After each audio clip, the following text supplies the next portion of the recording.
शिवणकाम येतं पण ब्लाऊज छान जमत नाही तर तुम्ही असे काम करून सुद्धा पैसे कमवू शकता। कोणतेही पडलेले फॅब्रिक घ्यायचे, घरात पडलेले असेल ते अरुंद फॅब्रिक इथे घेतलेले आहेत।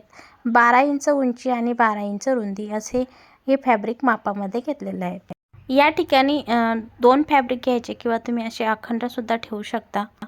आता याच फॅब्रिकचा एक तुकडा उरलेला होता, त्याची मी छोट्या छोट्या भागामध्ये कटिंग करत आहेत।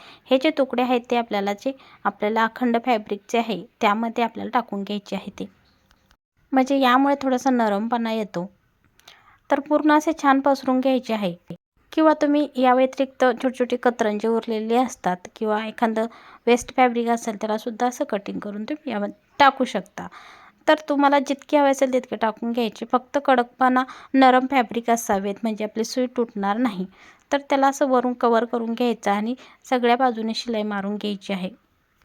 तर या ठिकाणी मी आडव्या उभ्या अशा शिलाई मारून घेतलेल्या आहेत। शिलाई मारून झाल्यानंतर मध्यभागावरती एक छोटंसं फॅब्रिक घ्यायचं आहे, कोणतंही चौकोनी आकारात इथे फॅब्रिक घेऊन घेतलं, मध्य काढून घ्यायचा आहे त्याचा आणि त्या फॅब्रिकला जास्त चौकोनी न ठेवता तिरप्या आकारात ठेवायचं आहे, जसं मी ठेवलेलं आहे तसं, म्हणजे एक डिझाईन तयार होते।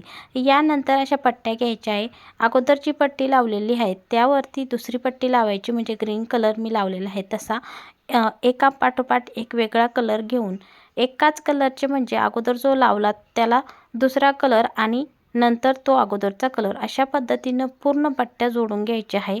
पट्ट्या मी अशा तिरप्या जोडत आहे म्हणजे एक डिझाईन तयार होते।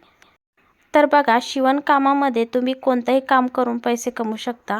जर तुम्हाला ब्लाऊज छान जमत नसेल तर असे पायदान बनवायचे आणि ते सेल करायचे किंवा आपल्या सोसायटीमध्ये विकायचे किंवा तुम्ही घरगुती करून ठेवू शकता आणि एखाद्या मार्केटमध्ये त्याची सेलिंग करू शकता किंवा एखादा जो स्टोरवाला असेल त्याला डील करायची आणि त्याला त्यामागे थोडीसं मोबदला द्यायचा आणि तुम्ही सुद्धा घ्यायचा, म्हणजे तुमच्या हाताला सुद्धा काम लागेल आणि त्यालाही एक विक्री मागं थोडीशी किंमत मिळेल। तर या पद्धतीनं पूर्ण ज्या पट्ट्या आहेत त्या सेट करून घेतल्या, साईडचा कपडा कटिंग करून घेतला, मध्य काढून घ्यायचा आहे, बरोबर उंची आणि रुंदी एक समान यायला हवी अशा पद्धतीनं। आता बाहेरच्या बाजूने पट्ट्या कटिंग करायचे, फोल्डिंग पट्टी देण्यासाठी 2 इंच 3 इंच तुमच्या पद्धतीनं तुम्हाला जितकी फोल्डिंग द्यायची असेल तितकी या ठिकाणी तुम्ही देऊ शकता आणि छान सेट करून घ्यायचे आणि बघू शकता सुंदर असं आपलं पायदान इथे तयार झालेलं आहे। अशाच नवीन नवीन व्हिडिओसाठी आपल्या कविता फॅशन या चॅनलला नक्की सबस्क्राईब करा। व्हिडिओ आवडत असेल तर तुमच्या मैत्रिणींना शेअर करा, म्हणजे त्यांनासुद्धा एक नवीन डिझाईन आणि नवीन कला शिकायला मिळेल। धन्यवाद।